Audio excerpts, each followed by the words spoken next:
All right, so welcome tonight.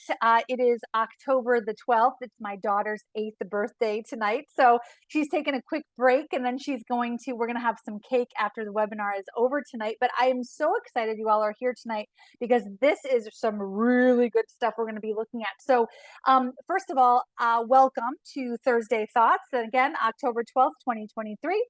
And we're going to go ahead and jump right in. But first, I want to remind you that these webinars are brought to you by SCAMLE. So please be sure to keep up with the latest and greatest, everything that's going on with SCAMLE at www.scamle.org. There is time still, October the 30th, I believe, at midnight, maybe October 31st. So I guess whatever way you look at the clock, is the deadline to apply to be a presenter at our conference in March. And so we hope that you will join us for our annual conference in March in Myrtle Beach. Also, if you are interested in interacting with us, please do so on Facebook, Instagram, Twitter, all the regulars, all the regular avenues, but don't be a stranger. So please reach out. We're happy to network. We're happy to support you. And that is obviously like what we do, right? So again, thank you to SCAMLE for their continued support of these webinars. So, of course, my name is Sarah Evanson Atkinson, and I'm the Professional Learning Director for SCAMLE. In my real life during the day, I am an instructional coach in Greenville County Schools at Ralph Chandler Middle School. But like you, and I am an ELA teacher of more than 20 years, but like you, I wear lots of hats, right? I'm a wife, a mom, a friend, and we know that your time is exquisitely valuable. And so this hour is going to be jam packed. So if you're one of those people who are like, well, I want to jot it down, or I would recommend you jot down a note because things are going to go by super quickly. And I want to be sure that you get everything that you want and more out of tonight's webinar. Our executive director is Dr. David McDonald. I don't know if he's on the call right this second, but it is likely he will join at some point. He likes, keep tabs on me and check up on me. So if he does join the call, make sure to make him feel welcome. And again, thank you for his support. Our board president is currently Jeff Jenkins. And so I don't think I saw his name on the call either, but in case he does jump on later tonight, again, everyone's worried about what I'm doing. Everyone's worried about if I'm doing right, but nevertheless, so if he jumps on, we'll need to make him feel welcome too. All right, so before we jump into content tonight, talking all things special education, I want to introduce our panelists because the power of these Thursday webinars is really in the chorus of voices. Because the reality is that we can't do this work alone. We cannot do this work alone and win. So I want to introduce our panelists for tonight who are on. And so we're just, this is like some friends getting together, talking shop. Like what could be better than that? So I want to introduce first Amy Knapp. So Amy, where are you from? What do you do? What are you into? What brings you on the call tonight?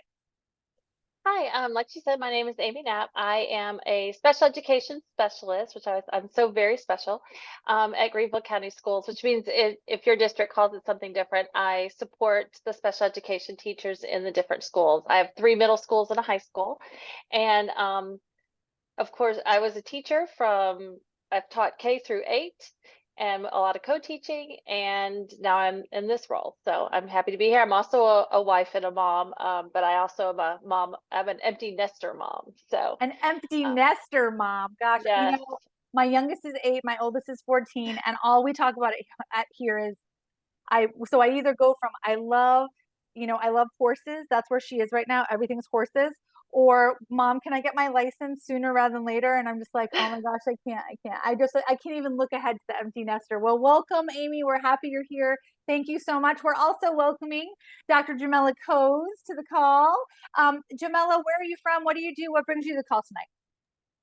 Thank you so much, Sarah, for having me tonight. So my name is Jamela Coes. I am a professor at the University of Georgia. And there I teach disability studies. So thinking about disability throughout the lifespan. So from birth through adulthood. I have been in education for 16 years. Much of that was in the K-12 classroom. Middle school was my jam. It continues to be my jam. I love, love, love middle school, and every chance I get to connect in that space. We're so excited. Just kidding. Keep going. So I taught both in the co-teaching and resource setting, a little bit of it self-contained, but for the most part, uh, collaborative setting or co-teaching setting in the middle school.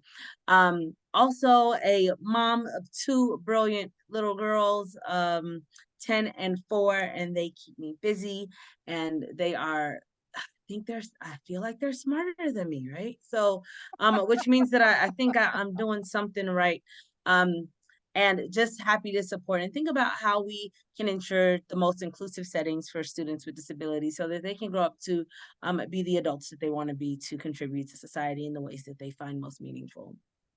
Awesome. Yay. So excited. All right. And finally, our final panelist who's on tonight is Adrian Goodman, right? Friend of SCAMLE, long time, long time. So, Adrian, where are you from? What are you up to? And what brings you to the call tonight? Hey, Adrian Goodman. I'm from Sumter, South Carolina, but I've been in Columbia now for, oh my goodness, well over 20 years. This is my 24th year in education. I did 20 years of self-contained in middle schools, first 20 years, and then I did 3 years of strictly autism. And now this year I'm a special services consultant in Richland One. So that's a different experience. I have two daughters. I got a college freshman who is gone right now, and I have an eighth grader who's a middle schooler. Matter of fact, she sits beside me right now doing her South Carolina history homework. Well, she's doing something with a map. You're So right. I didn't know they still do that. Um, but I'm so happy to be on this call with some panelists, and we're gonna have a great time tonight. Absolutely. Adrian, thank you for joining us tonight. And, it's amazing that Adrian has all these like a grown child and an eighth grader because he doesn't look a day over like 27, 28 tops, look like he's shocked. How could you have worked 20 years in the middle school? Nevertheless. All right. So here we go. So our first bit of conversation for tonight is going to look at how the nature of special education, the nature of education, forget about special for a second, put that to the side. The nature of education is that we have to get to the just right zone, right? We have to get to the challenge zone for learning.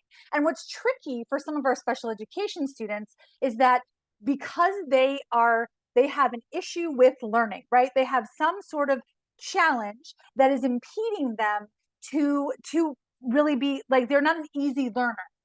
And so, in order to find that challenge zone for every single one of our kids, that's kind of complicated, right? Because the porridge sometimes is too hot, too cold, and so we push a little too hard and then we pull back, or we don't push hard enough and then the student doesn't grow. And so, finding that challenge zone for learning for special education students, especially, is super tricky. So, watch this video with me and take a look and see how they do it here. We're gonna have a really great time. If everyone can walk behind me slowly, we're gonna get on the boat. Miss Kenny, challenges are how we grow our knowledge base, how we improve our skill base, but it also, equally important, is how we build our sense of agency, how we build our identity as a learner, as a competent person.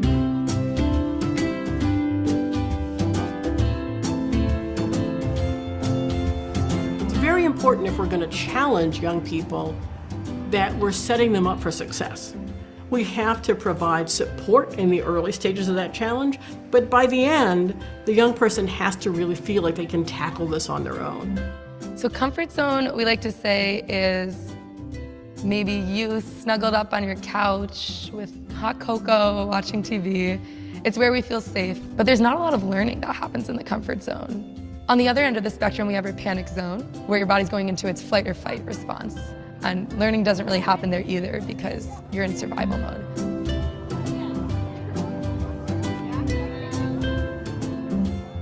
But in between that is the sweet spot that we call your challenge zone or your learning zone. And at Outward Bound, that's a zone that we try to frequently enter with our students. Learning starts with relationships. Building trust with adults is important. That happens over time, but it also can happen very quickly if that adult is repeatedly demonstrating to you that they've taken the time to understand who you are, and that they are consistently doing what they told you they were going to do. We're gonna go just to this little cabinet. We're gonna head over there and we're gonna get everyone's fit for their boots for our salt marsh exploration. And circle break! The salt marsh lesson and outdoor education in general provides an arena where you can meet students where they're at, and you can figure out what their comfort zone is and how to support them to maybe take a step into their challenge zone, but acknowledging that that's going to look different for different students. Here's some threes.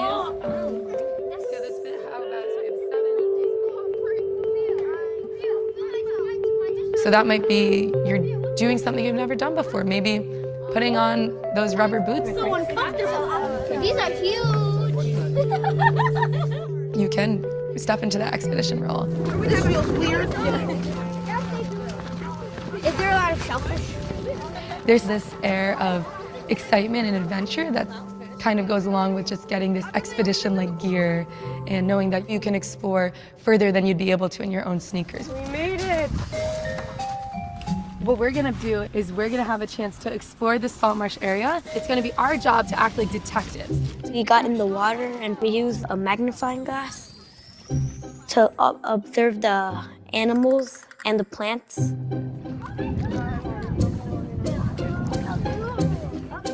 there's a little channel over here, which is why it's good we have our boots on. Learning without pressure and with support means having a confident, knowledgeable adult protecting you from dangers.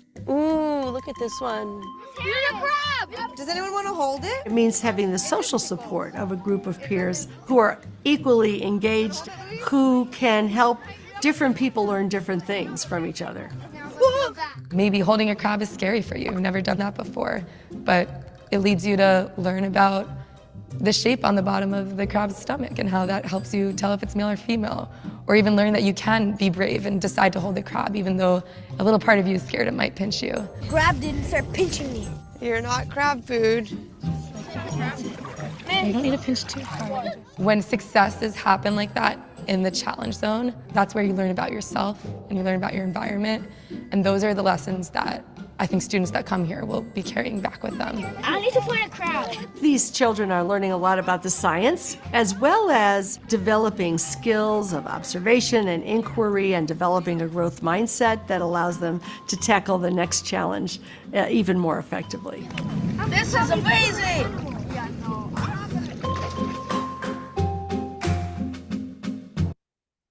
Can I just tell you that I adore the moment when they put the rubber boots on and they go, "Oh my gosh, this is so crazy. This is so good. Do you feel how big they are?" I think I love that moment. All right, so drop your ideas in the chat. What keeps you from challenging your students to the just right zone, to that challenge zone? What gets in the way? What keeps you from challenging your students to the just right zone? And then also another idea, another thought bubble. I wish I could do that in my classroom.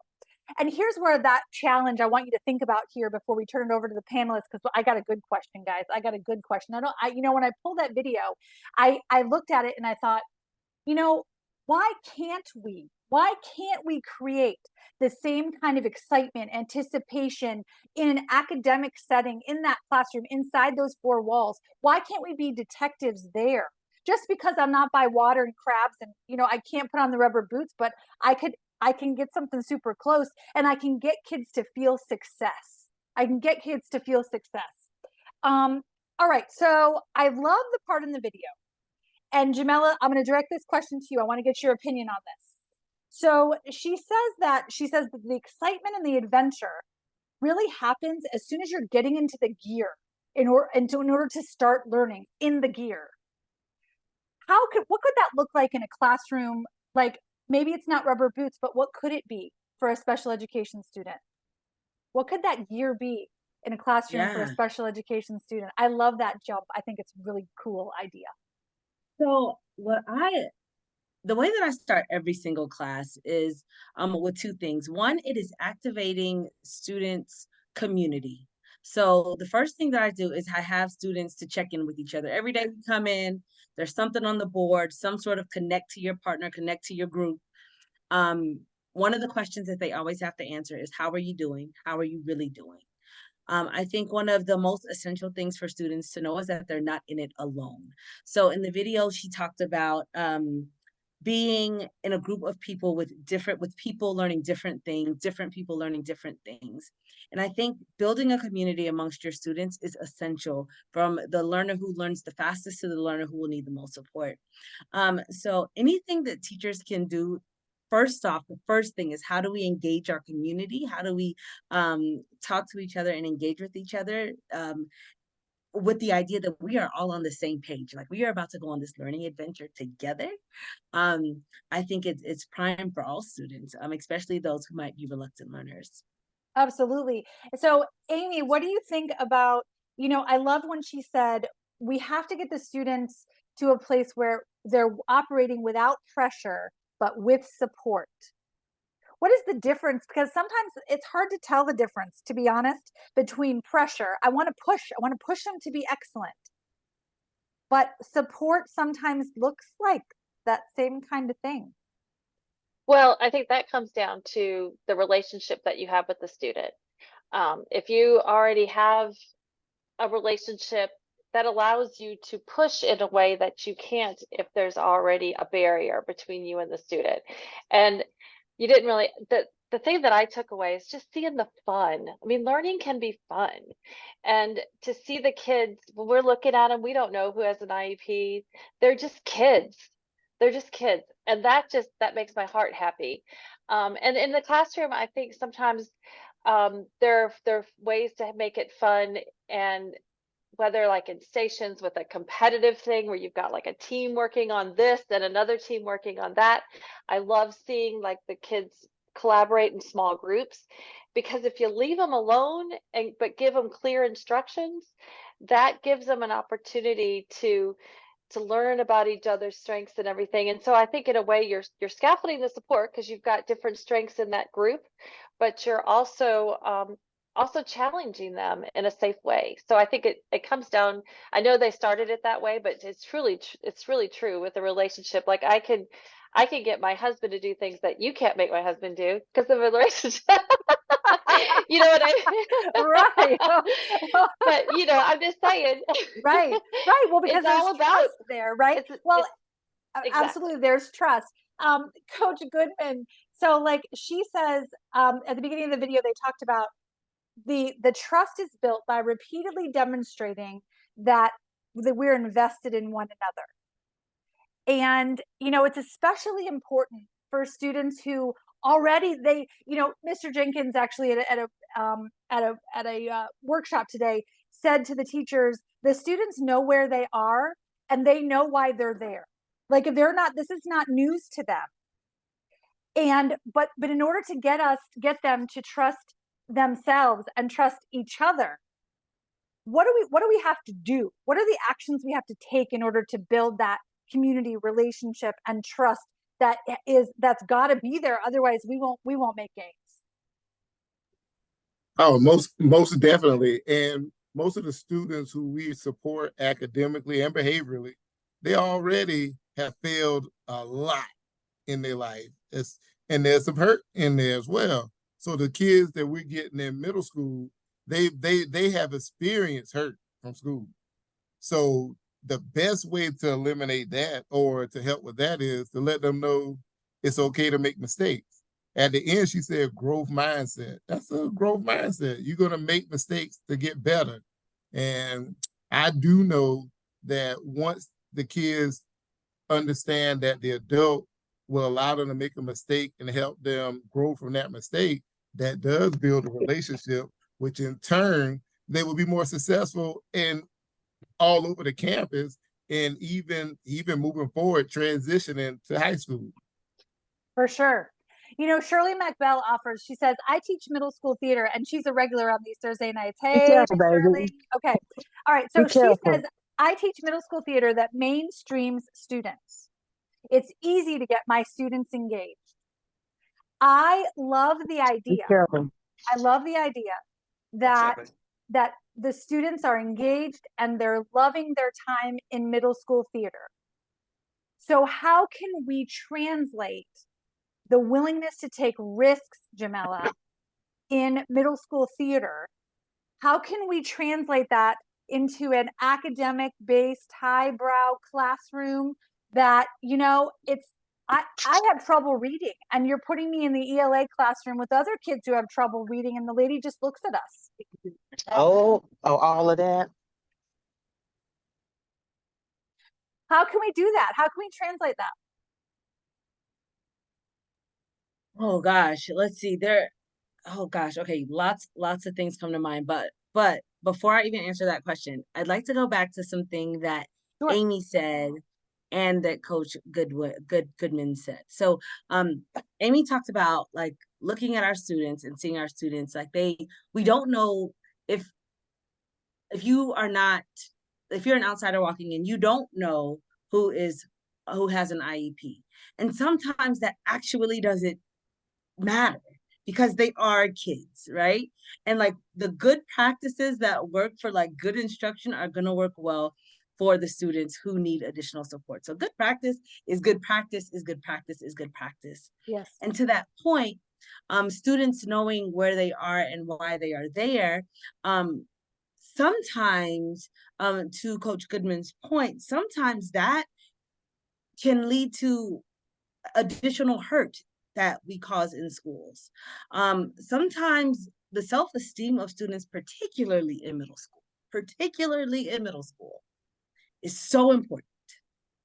So if they are feeling like they are not, they don't have the academic strengths that all of their classmates have, that they cannot be successful, or that they are behind, or that all of those things, that's going to impede their learning. That is going to affect their performance. That is going to affect their self-efficacy. So all of those things, to some degree, we have to reframe as teachers. There are studies that talk about how just by a teacher knowing that a student has a disability or has an IEP, sometimes that actually lowers the expectation for that student, which is a problem. And it's not something that teachers do consciously, but there is an unconscious thing that occurs sometimes. So I think when we're thinking about how do we challenge our students, or how do we like raise the bar for our students, we have to think about the mentality that we're coming in with related to students and what is possible for students. So first we have to think, do I actually think that this is possible? Do I believe that in my heart of hearts, in my minds of minds? Do I believe that elevating an experience for a child is actually possible? And what am I willing to do to ensure that this child can be successful? So I think the first step that we need to do is check ourselves and what are all of the beliefs and preconceived notions that we are coming to the table with as we educate that child. And I'm not even sure I answered your question. But No, there were well, all of those. you did, because I want to bring something up to Amy, what Tanya just offered. Thank you, Jamila. All right, so Tanya says, I teach ED self-contained in middle school, and my students just want to be treated as regular students. They don't want to be identified as special education students. Why? Why is that label so limiting? I really struggle with the term special education. I mean, because I think it has a connotation, and that's not positive, and that's unfortunate. I used to have a copy of, I think it was a Time magazine article about all the really successful people who have learning disabilities. So there's really a higher percentage of CEOs that have some like dyslexia, which we don't use that term in schools, of course, but we all know learning disability and reading. I mean, it's amazing to me, the resiliency and the grit that some of our special ed kids end up getting.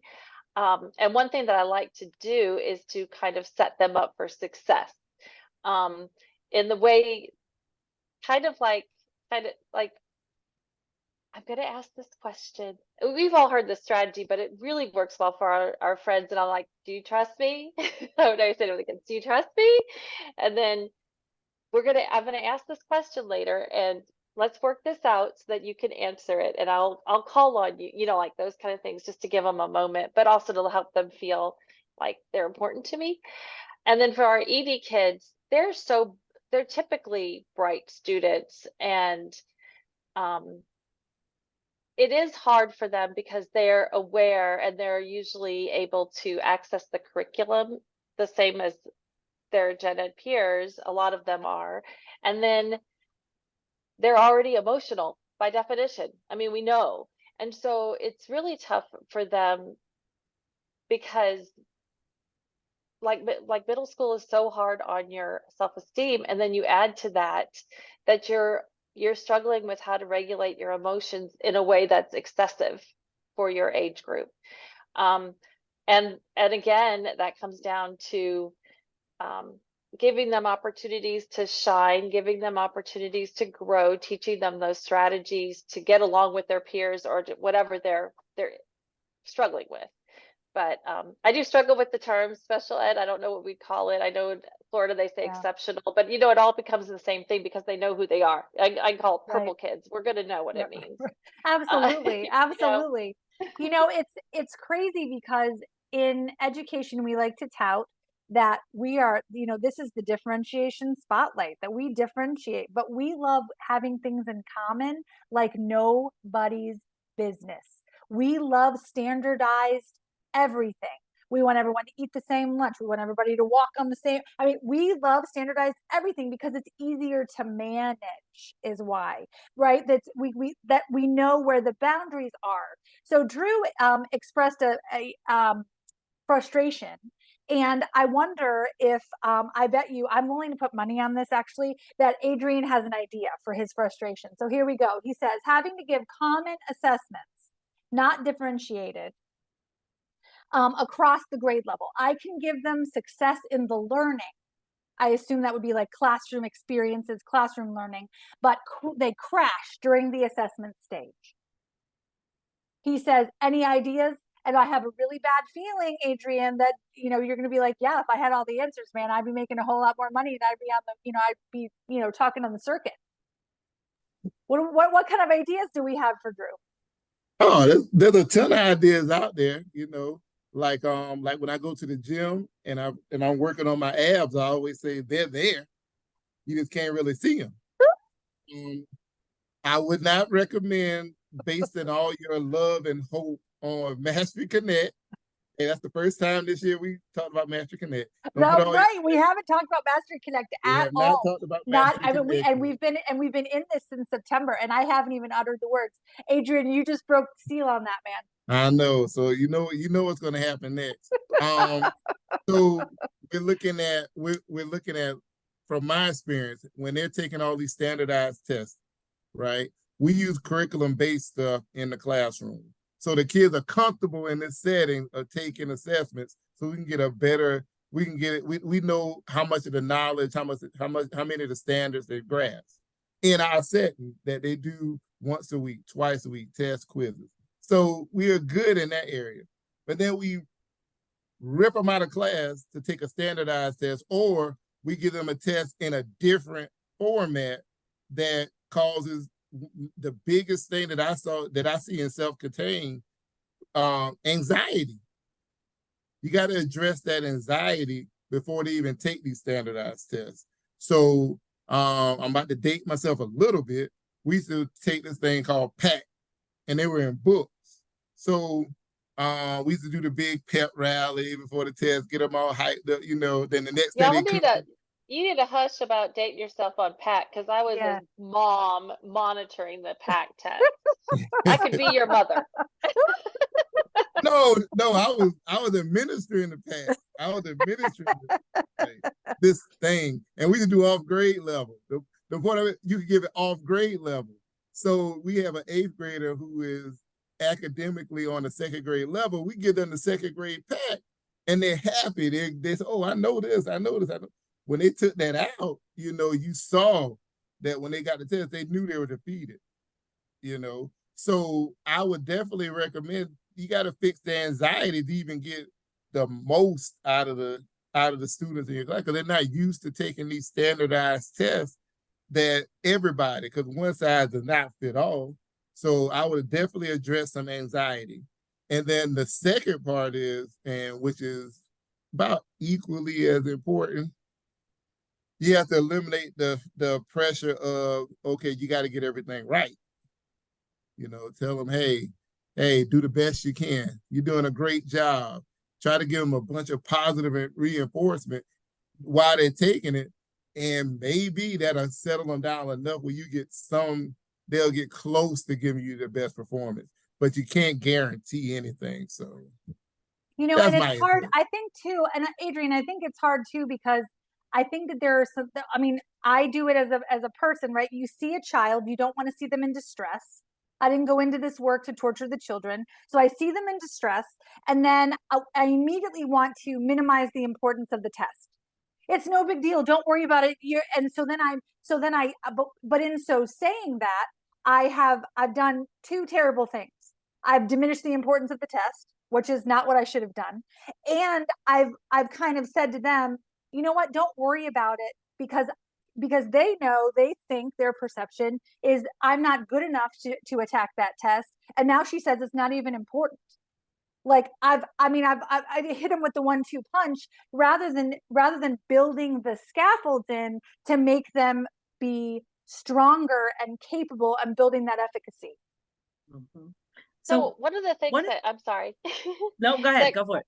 that crossed my mind, and I love this conversation, and it's kind of giving me PTSD from when I would teach my little elementary babies and they would cry when we bring Oh, the test. And like you said, it's like I did not go into this to make kids cry over a no, test. no. It is frustrating. One of the things that we all know um, is that using the vocabulary that they're going to see on the test all the time as much as possible is super important, and especially for our students who take a little bit longer to grasp certain vocabulary words. I love math vocabulary because we use it in a lot of ways outside of math, and so I like to kind of point that out to students, um, to try to make that connection and use it as much as I possibly can. Or like if they're going to another classroom, it corresponds with this room, like using all these math terms as much as I can, but using the vocabulary. And to your point, Sarah, what I used to say to kids, like, I go, do you know what happens no matter what your grade is on the test? Do you know what's going to happen tomorrow? And they're like, what? And I'm like, the sun's going to come up. Everybody who loved you will still love you. I'll still love you, Yeah, but, but, it's tough for those kiddos that have that test anxiety, and it's frustrating, the whole scope and sequence thing, because as a special ed person, I want to teach to mastery. I don't want to teach to Tuesday, October 17th. I want right. to, and so Exactly that right. is, and I know that's the heart of probably, I would think most teachers, we don't think I want to do scope and sequence and get it done in this amount of time. I want to get it done when they get it done. Yeah, Um, but we'd have to rework a lot of things. for sure. Talk about mindset shift. Yeah, what do we got Yeah. there, Jamela? Oh, so I was just gonna chime in with what I tell students when they are testing. So, um, I think that there is just a lot of test anxiety just in general. So I saw it when I was in the K-12 classroom, and I see it when I tell you the effects of it on college students is we are doing something really wrong, y'all. We have got to fix this level of anxiety that students are experiencing because it is affecting the rest of their trajectory in life. So college is high. When they go into places of employment, it is high. When we look at just rates of anxiety in general, we are seeing an increase for people. A lot of it has to do with the way that we are thinking about testing. So what I always do with students is I say, I just need to know how much you know. Show me every single thing you know. That's all I need you to do. Give me the best you got, everything you know. It's if you get it wrong, you get it wrong. Cool. That just means I need to teach you some more about this particular thing. But just show me everything you know. And I want you to do the best you can so that I don't teach you things you already know. So, because I know you're pretty smart already, right? So just show me what you got. And I hope for some students that releases some of the anxiety and pressure that they may feel. Um, because I do hear you, Sarah, with like, I don't want to diminish the test. I want them to know it's like important. Right. Um, but and there's a balance that we need to strike into making sure they don't feel too much anxiety, but they also realize that like, oh, this is going to be used for something that will eventually and hopefully benefit their learning. For sure. Now we're going to actually shift the conversation a little bit. And I dropped it in the chat. So I dropped a teaser in the chat. So we're going to take a look at some really quick 60-second strategies. Now, we are not going to look at strategies about how to teach a student how to be a better reader or writer or mathematician. We're not looking at numeracy or literacy. So here's my claim for this portion of the call tonight.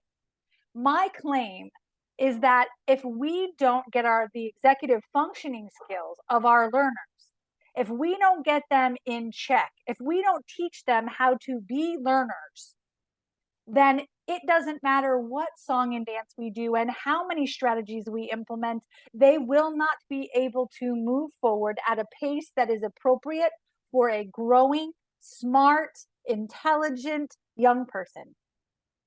So take a look at these quick 60-second strategies and give me your opinion in the chat. If we could all practice our respect and friendship and slant on this way. Our school uses slant as a tool to help enable students to have productive and meaningful discussions.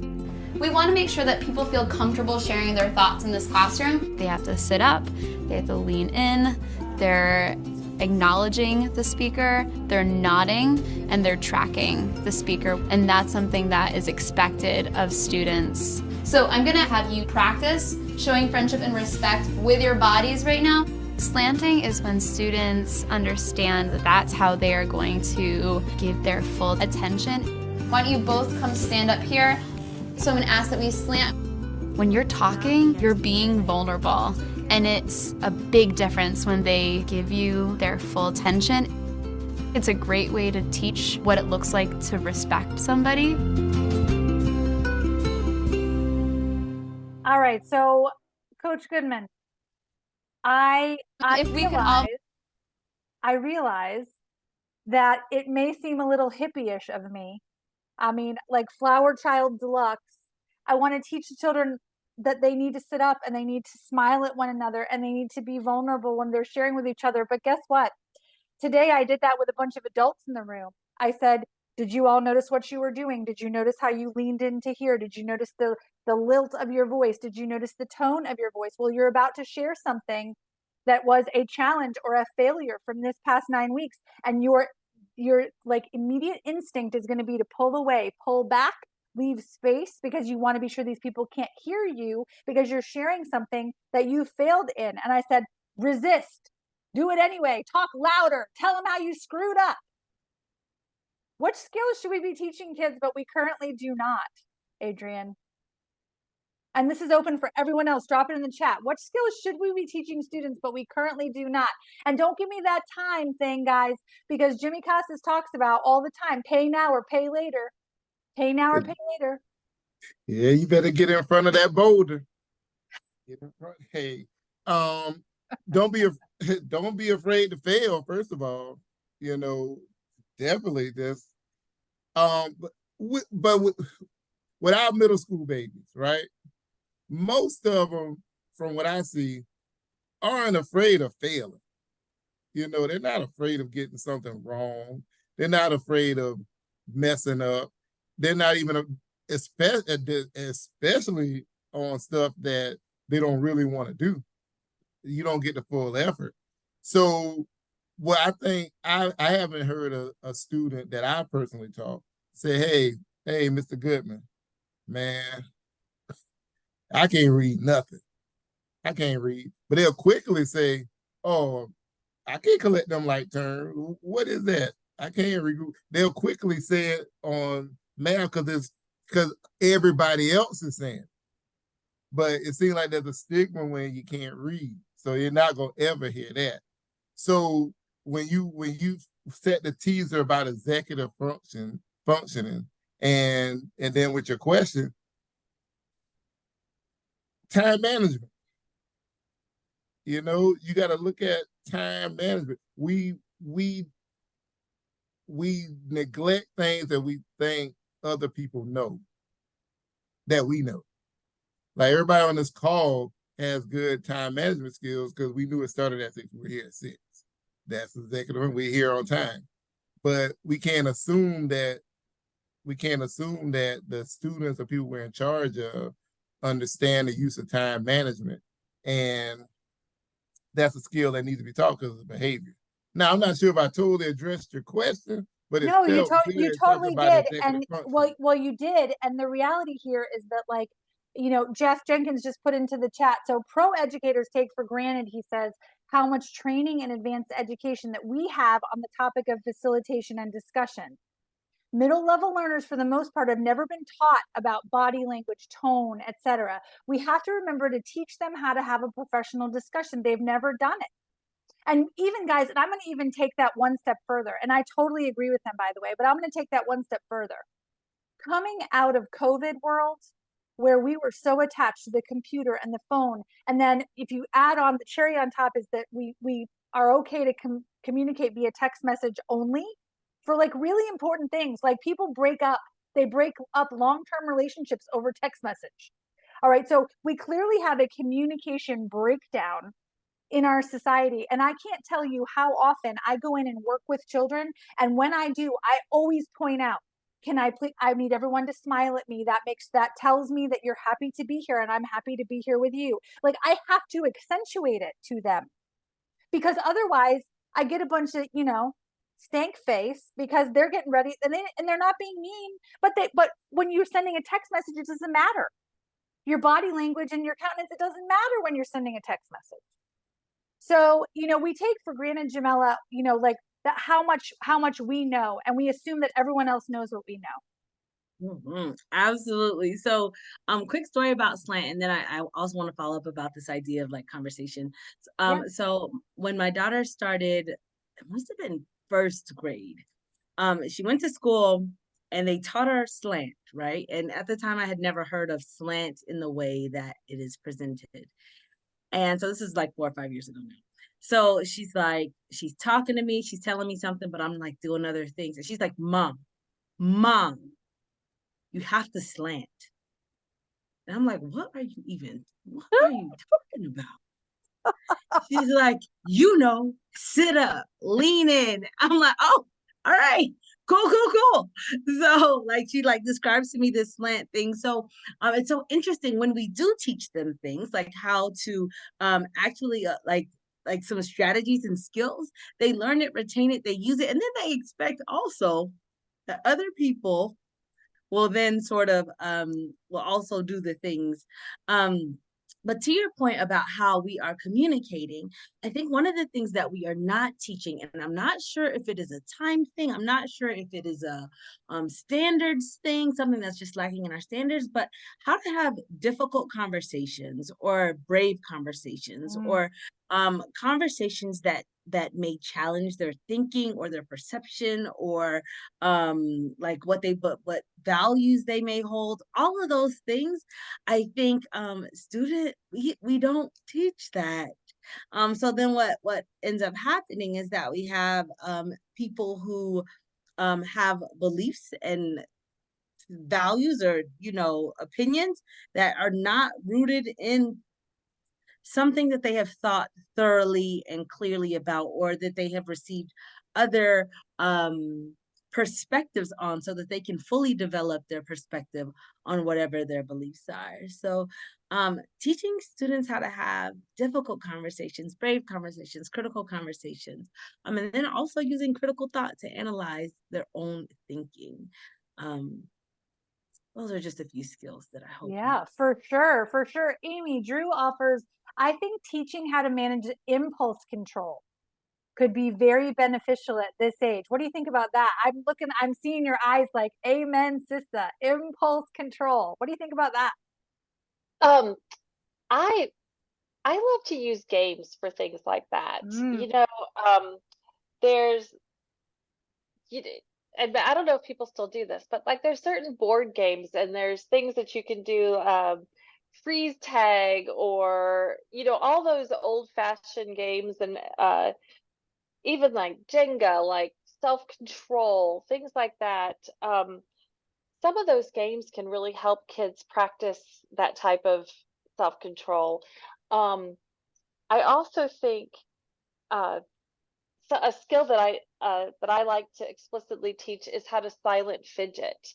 I just, like if if you're banging on something, just to teach a kid how to do it. And I'm like, oh, I would say, like, you're not doing anything bad by banging your pencil. I'm not angry that you're taking, but it is disruptive. So if you could think of a way to make it silent, then nobody's going to be upset and they'll all be great.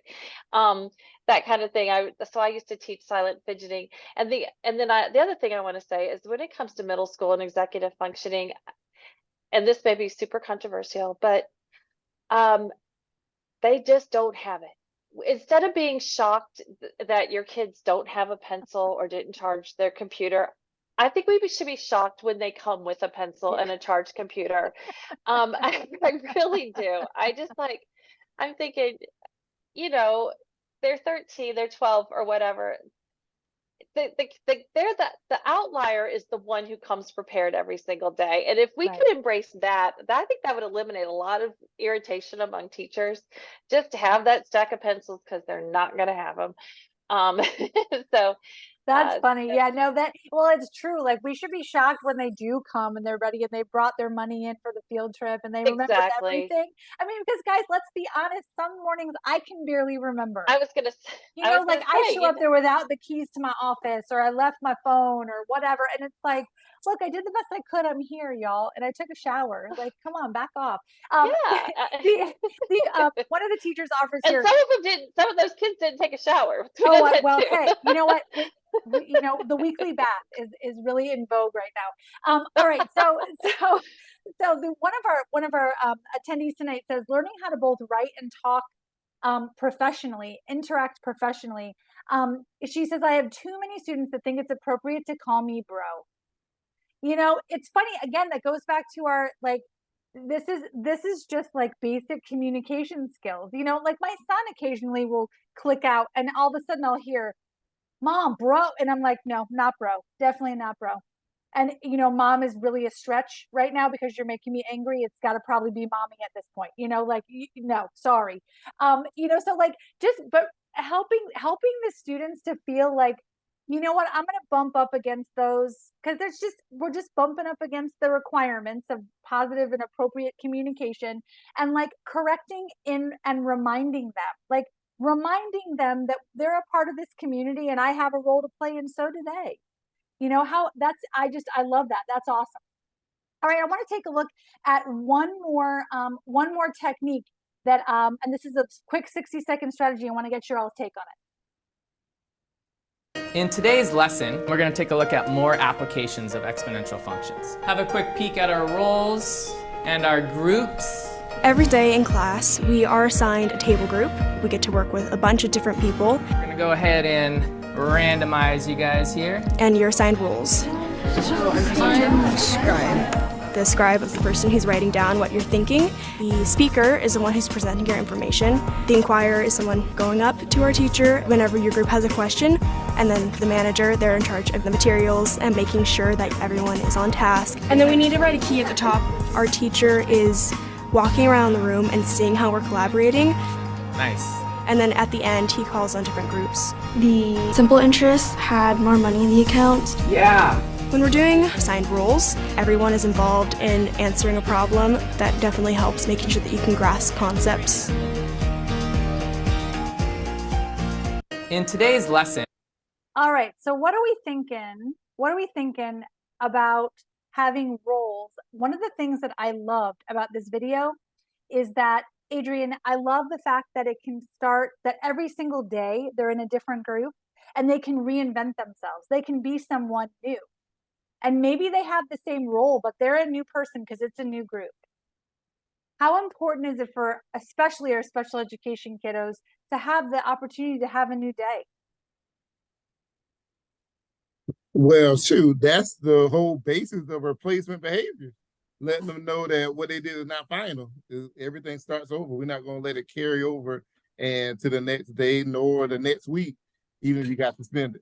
But as far as in cooperative learning groups, remember we were talking about community? If you put them in a group of 4 compared to a large group of 30, we'll feel more comfortable. And the student will feel more comfortable. And for some reason, in that small group, especially if they kind of know each other, whatever the supports that student would normally get from a teacher, the other three in the group will provide that support to make sure the task is complete. So not only are you addressing the social skills, which is very important, but you're also indirectly teaching how to be self-aware and self-monitoring without having the adult. So it's cooperative groups could be a level of scaffolding, releasing some of the support from the adult into the community so we can so that student is learning how to use their environment to basically get what they need from the lesson. Absolutely. But it's funny, Amy, that facilitating collaboration inside of a classroom, really hard, really challenging. For a lot of our teachers, that's like a 2.0 move. Like they feel like that's a pro move. And because they'll say, well, these kids won't talk to each other. That's my favorite line. They won't talk to each other. Well, they do. So I love to return that with a question. So I volley that back and say, what did you give them to talk about? What did you ask them to talk about? What did you ask them to do? What was the task that you asked them to achieve? And when we don't have answers for those two things, I don't know what you expect them to say. So one thing that comes to mind is when we talked at the beginning of maybe it was before we even got on and you and I were talking, but about the importance of routines. So one thing that's good for students, if you're going to plan to do some collaborative groups, I'll refer to it as station teaching. That's one way that you can do collaborative groups. Yep. If you have consistent stations, so one of the brilliant teachers I've worked with, she would do like kind of an artistic one. And then there would be a more manipulative one. And so there was consistent types. We know when we're here, we're working on the iPad and we're doing some kind of video. We know when we're here, we're doing this. And we was always, because of who we were, we always had an edible one too. So something with food.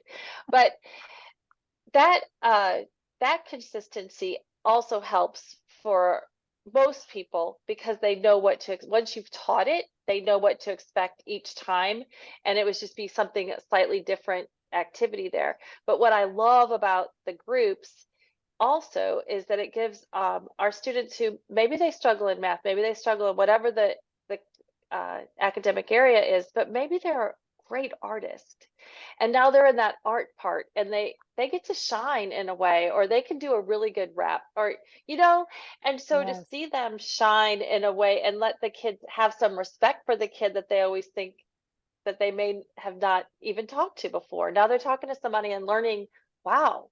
And then they were like, I want him on my group because we're going to be working on this project. And it gives, talk about having safety and just increasing their self-esteem, but in a totally authentic, genuine way. So I love station teaching. That's my heart. I love that. Yeah, I love that. That's awesome.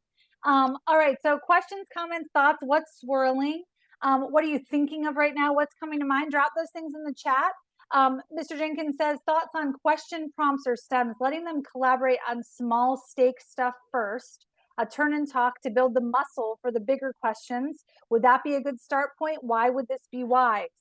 Goodness, Mr. Jenkins. Look, he already took it. Jamela, he took the ball and ran it like right up to the end zone. And he's standing there with you and he's like, here, would you like it? Yeah. Like, are you gonna take it or what?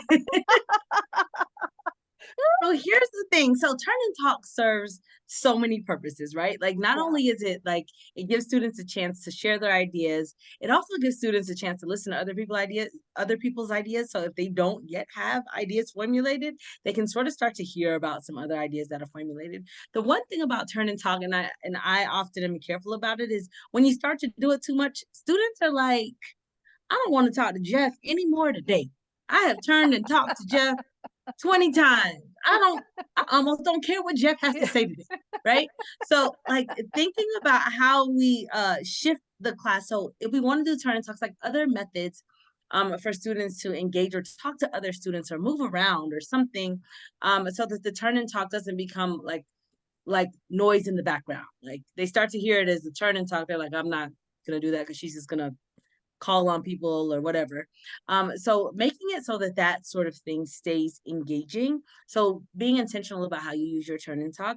And to Amy's point, also being intentional about how you keep saying intentional. Um, how you utilize other forms of communication or reasons for students to communicate. Are they communicating by ensuring that each other has the correct directions?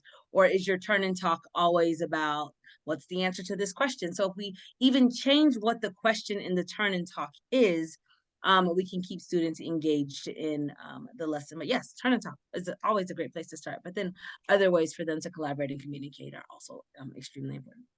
Absolutely. Coach Goodman, what are you thinking about, the kiddos have to process, they have to talk to each other in order to process. And our schools are, unfortunately, we hear a lot, again, collaboration is difficult to manage. And so there are a lot of times our students are told, be quiet, be quiet, be quiet, listen to me, be quiet, which only gets us so far. Like they have to talk to process. Most definitely. They have to talk because the great equalizer is like, if I can't write it, guess what I can do? I can speak it out. If I'm comfortable, I can talk about it. And Yeah. in my district, our whole special services department, we got these acronyms, the 5 I's, but one of those I's, I'm not gonna give you all 5 because I want y'all taking I stuff, but I'm joking. But the 5 I's, but one of those I's is involvement. Like involvement, of course, one of them is inclusion, but one of them is involvement. And the last one is impact. So you will not get an impact if you don't include and you don't be involved. And involving, you got to communicate, you got to talk, and allowing them that time to express themselves, even if it's totally off topic. Teachers know how to get us back on topic, but it's harder if they're not saying anything at all when you're restricting them. I can reel you in, but it's hard when you're restricted. Absolutely. Shirley MacBell offered, and we're giving her all kinds of praise for this, by the way, in the chat here. She says, my students lead physical and vocal warm-ups. My students are also managing the lights and sounds this year. Amy, how cool is that students are taking ownership, and you want to build agency and efficacy in a child, give them a responsibility and see what happens. Oh, absolutely. I think we're all happier if there's something we're good at. And if we can do a task like that, that's important, and it's not a made up thing, it needs to happen. That just makes us feel better about ourselves and has us thinking about things that we wouldn't normally think about. And I love it when kids get responsibility. And that one of my favorite things to do is, especially my students who were the little stinkers, they were the ones I always give responsibility to first, because I know that they would typically be the ones that would be called on last. So if I have something heavy in my car, I'm getting the stinker to come help me get it out of my car, because it just helps. That's the one time they get picked. So, I think it's a good opportunity to let people shine. Awesome. I love that. So Drew offers, and I don't know, Drew, I think was like hanging out in my brain because we're about to go to final thoughts here and close us out for tonight. But she says, I often ask my students to share out a wonderful idea they heard another student say.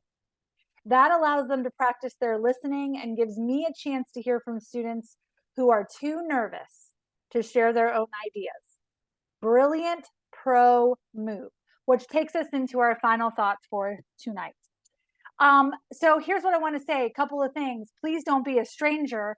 And I want to talk to you all. I want to say that my final thoughts tonight, I want to remind us of a couple of really important things.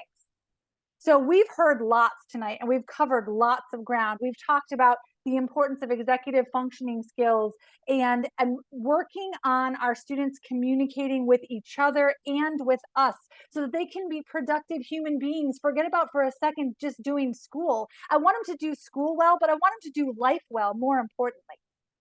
I'm in for the long game, y'all. It's great if I can get me a good test score. I love some good test scores, don't get me wrong, but I'm in for the long game.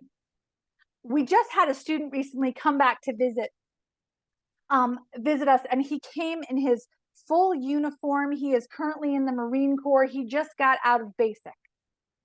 Now, this young man, I spent so much time bribing him with snacks and food to get him out from under the water fountain. I can't even describe it during my first year as an instructional coach because he wouldn't come out from under the water fountain. And this young man, this gentleman, showed up at the school the other day, made wonderful eye contact, and thanked us and said, I was terrible in middle school. No, you weren't terrible in middle school. You were right where you needed to be with the people who were supposed to be there to love on you and to take care of you and to bring you up to the man you are today. So I wish you all the best. Just remember, our kids can do. All of our kids, every single one. It may look a little bit different, but all of our kids can do. Have a wonderful evening. Before you jump off the call, I am going to drop into the chat. I'm going to stop the share for a second. I'm going to go ahead and actually turn off the